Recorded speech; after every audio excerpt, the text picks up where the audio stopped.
ప్రభు అయినటువంటి యేసుక్రీస్తు నామానికి స్తోత్రాలు. నేటి క్రైస్తవ సమాజమునకు ప్రభు పేరిట వందనాలు తెలియజేసుకుంటున్నాను. నేటి క్రైస్తత్వంలో ఏమి జరుగుతుంది? క్రైస్తత్వం ఎంత డేంజర్లో ఉంది? క్రైస్తవ్యం ఎంత ప్రమాదకరమైన స్థితిలో ఉంది? క్రైస్తత్వం ప్రతికూలమైన పరిస్థితుల మధ్య బ్రతుకుతుంది. ఇదంతా గమనిస్తున్నావా? క్రైస్తవ సమాజమా గమనించాలి. ఎందుకు గమనించాలి అని అంటే, మనము ఇప్పుడు ఉండవలసిన దినములు ఎట్టివో తెలుసా? బహుబలమైన ప్రార్థన, బహుబలమైన వాక్శక్తి కలిగి ఉన్నాం. చూసుకుంటాడులే ప్రభువు, చేస్తాడులే ప్రభు అని ఆ సమయంలో మనము ప్రశ్నించి ప్రకటించే దినాలలో ఉన్నాం. ఎందుకు ప్రశ్నించాలి, ఎందుకు ప్రకటించాలి అని అంటే, క్రీస్తు సువార్త ఆపుతున్న వారిని మనం ప్రశ్నించాలి. వారిని ప్రశ్నించాలి. వారిని ప్రశ్నిస్తూ క్రీస్తు బోధను ప్రకటిస్తూ మనం సాగిపోవాలి. ఎలానో తెలుసా? రామగుండం సిద్దిపేట గ్రామంలో జరిగిన సంగతి మీరు అందరూ చూశారు. ఆ బ్రదర్ కడపత్రాలు పంచుకుంటూ బస్టాండ్లో అతను వెళ్ళిపోతున్నాడు కానీ బలవంతంగా ఎవరికి రుద్దలే, బలవంతంగా ఎవరి మీద పడేయలే. తీసుకున్న వారికి ఇచ్చాడు, తీసుకొని వారికి వెళ్ళిపోతున్నాడు. ఆ సమయంలో మతోన్మాదులందరూ కలిసి గుంపుగా కూడి ఆ బ్రదర్ దగ్గరికి చేరారు. చేరడమే కాదు, వల్గర్గా మాట్లాడడమే కాదు, తప్పు ఒప్పించారు. తప్పు ఒప్పుకున్నాడు, చెంపలేసుకున్నాడు, గుంజీలు తీయించారు, తలను నేలకు వంచి ముక్కు రాకించి వెళ్తున్నాయని మళ్ళీ పట్టుకొచ్చి పిలిచి అక్కడ బొట్టు పెట్టి వారి దేవుడి పేరును అనమని వారు చెప్తున్నారు. అతను అన్నాడు. అనడమే కాదు, అక్కడ ఉన్న వారెవరు? Police department, government police department ఉన్నది అక్కడ. అంటే ఒక పోలీస్ ఆఫీసర్ ఉన్నాడు. ఆ పోలీస్ ఆఫీసర్ కూడా ఆ ప్రజలతో కలిసి, ఆ మతోన్మాదులతో కలిసి ఆ వ్యక్తిని హింస పెడుతున్నాడు, బాధ పెడుతున్నాడు. ఏ రాజ్యాంగంలో రాసింది? తన దేవుణ్ణి తన ప్రచారం చేసుకుంటూ, తన వెలుగును ప్రచారం చేసుకుంటూ వెళ్తున్నాడు. వీరు వెళ్ళి ఆపడం ఏంది? వర్గర్గా మాట్లాడడం ఏంది? హింసించడం ఏంది? గుంజులు తీయించడం ఏంది? దానికి పోలీస్ డిపార్ట్మెంట్ సపోర్ట్ చేయడం ఏంది? ఎందుకు సపోర్ట్ చేస్తున్నారు అంటే, వారు ఒకటి మేమొకట, మేము భారతీయులమే, మేము భారతదేశంలో ఉంటున్నటువంటి వారమే, మేము వారి వంటి మనుషులమే, మేమును కూడా మీ ప్రజలమై ఉంటున్నాం. మరి అటువంటప్పుడు మీరు ఎందుకు అన్యాయం చేస్తున్నారు? అతను అన్యాయం జరుగుతున్న సమయంలో మీరు గద్దించలేరు. ఆఫీసర్ అయి ఉండి మీరు గద్దించకపోగా మీరు సపోర్ట్ చేయడం ద్వారా వారికి బలం ఎక్కువ దొరికింది. వీరికి ఈ బ్రదర్ బలము లేక కాదు. ఎందుకు తగ్గించుకున్నాడో తెలుసా? ప్రశ్నించే శక్తి లేక కాదు, క్రీస్తు క్షమించుమన్నాడన్న దాన్ని బట్టి క్షమించాడు. అతనికి మీరు బొట్టు పెట్టిన అతని శరీరానికే, కానీ అతని ఆత్మకు మాత్రం కాదు.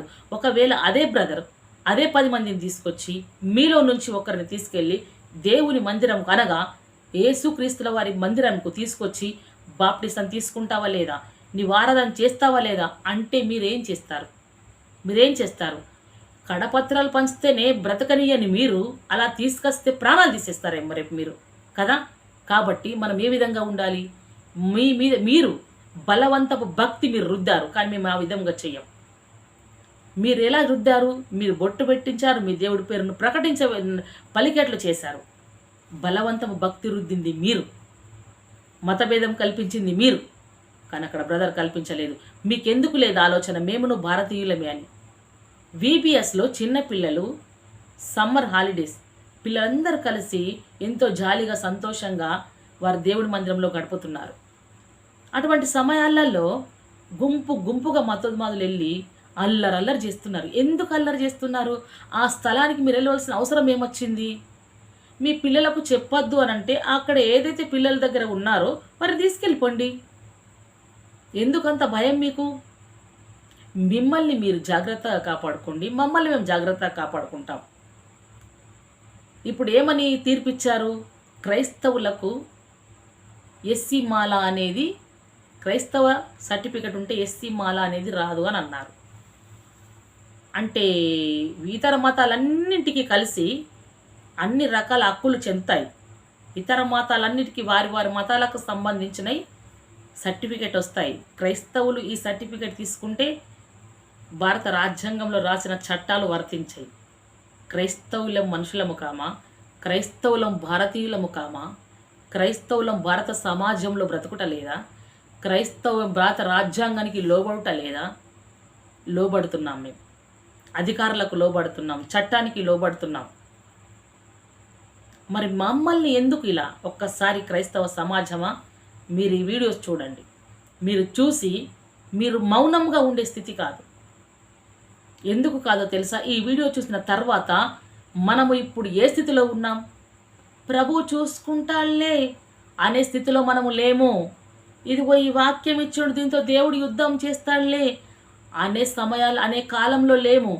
క్రైస్తవుడు గొంతు ఎత్తి ప్రశ్నించే దినాల్లో ఉన్నాం. ఎందుకు మేము సువార్త ప్రకటించకూడదు, మేము ప్రకటిస్తాం అని గొంతు ఎత్తే ప్రశ్నించే దినాలలో ఉన్నాం. మేము కూడా సువార్త బోధిస్తాం, మేము భారతీయులం అని హక్కుగా మాట్లాడే దినాలలో ఉన్నాం. సువార్త బలంగా బోధించే దినాలలో ఉన్నాం. మనము మౌనంగా ఉండి సైలెంట్గా ఉండి దేవుడు చూసుకుంటా లేదంటే నేటి క్రైస్తవ్యం పూర్తిగా సమాధి చేస్తారు. కాబట్టి ప్రకటించువారు ఎవరు? నీవే కావాలి ప్రకటించుటకు. ప్రశ్నించుడు నీవే, ప్రకటించుడు నీవే. ప్రకటిస్తాం, బోధిస్తాం క్రీస్తు రాజ్యాన్ని. నీ మార్గము నీది, నా మార్గము నీది. నా మార్గము మంచి మార్గము, వెలుగుమయమైనది, సత్యమైనది, నీతి కలిగినది, ధర్మము కలిగినది, క్షమాగుణము కలిగినది నా మార్గము. మాకును హక్కులున్నాయి, మాకును హక్కులు వర్తిస్తాయి. మేము ప్రకటించుకునేటందుకు మాకు హక్కు కావాలని పోరాడే సమయాలలో ఉన్నాం. ఎందుకు బహుబలహీనమైపోతావు? చస్తాననే ఏదో ఒక్క రోజు చావక తప్పది, ఏదో ఒక రోజు నీ ప్రాణం విడవక తప్పది. ఆ ప్రాణము నువ్వేమైనా గిరిగింజలు వేసుకొని వచ్చావా? ఇక్కడి నుంచి తీసుకొని అక్కడ పోయి ఉండడానికి మనం చేసిన క్రియఫలమే మనల్ని. తాత ముత్తలో ఇచ్చిన జాగలు ఇక్కడున్నాయి, నీకు ఇక్కడనే ఉంటాయి, అక్కడ దాకా రావు. మన క్రియఫలమే మనతో వస్తుంది. కాబట్టి ప్రశ్నించు, ప్రకటిస్తావు. ప్రకటించకు, ప్రశ్నించండి, నీకు హక్కు లేదు. ప్రశ్నించు. ఎందుకు మేము భారతీయులం, మాకెందుకు వర్తించాయి, మేమెందుకు ప్రకటించకూడదు, మేమెందుకు స్వార్థ బోధించకూడదు అని ప్రశ్నించు. తర్వాత స్వార్థ బోధించే మార్గాలు దేవుడు తెరుస్తాడు. చూడు, వీడియో చూసి ఇప్పుడు నిర్ణయం తీసుకో.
ఇది నీ ఇంట్లో ఉన్న ఓ సహోదరుడికి కానీ, నీ భర్తకు కానీ, నీ కుమారుడికి కానీ జరిగితే నేటి క్రైస్తవేమో నాకు సపోర్ట్ చేయండి అని అడగవా?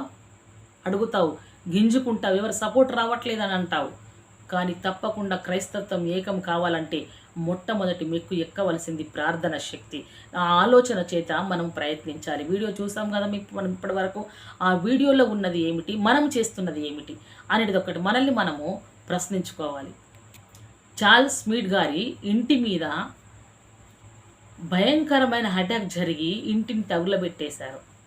తగులబెట్టేసిన సమయంలో ఆ కాలంలో మతోన్మాదులందరూ కలిసి తగులబెట్టేస్తే ప్రార్థిద్దాంలే, సువాక్యం దేవుడు మాట్లాడతలే అనలే. ఆయన ప్రశ్నించాడు, గ్రంథం ఏమి చెప్తుంది అని ప్రకటించుటకు అడుగు ముందుకు వేశాడు.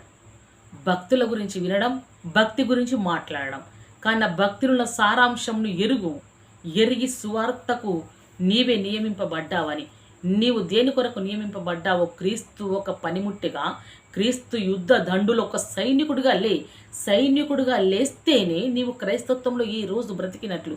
నీవు సైనికుడిగా నిలబడితేనే క్రైస్తత్వంకు గొప్ప విజయం సాధించినట్లు. అందరు మిలిటరీలో ఉన్నారు, దాంట్లో అందరూ పోరాడితేనే అక్కడ విజయం జరుగుతుంది. అందులో పోరాడిన వ్యక్తి మరణిస్తే ఘననివాళి జరుగుతుంది. ఇక్కడ కూడా నీ భారత రాజ్య చట్టాంగం ప్రకారం నీవు ప్రతి విషయంలో అన్ని హక్కుల కొరకు ప్రకటించుట కొరకు ప్రార్థించుట కొరకు నీవు కూడా నిలబడితేనే ఇక్కడ నీవు విజయం సాధిస్తావు. భయపడకు క్రైస్తవేమా, భయపడకు, బాధపడకు, అడుగు ముందుకు వేయి. సమస్తాన్ని దేవుడు చూసుకుంటాడు. అప్పుడే మనము గెలుస్తాం, సువార్త బోధిస్తాం. మనము చీకటిలోకి వెళ్ళక ముందే ఈ వెలుగును అనేకులకు ప్రకటించుటకు, మన జీవితాలలో వెలుగు కొరకు మనము పోరాడదాం. ఈ మాటలు మన ఆత్మల నిమిత్తము దేవుడు దీవించునుగాక. ఆమెన్. Praise the lord.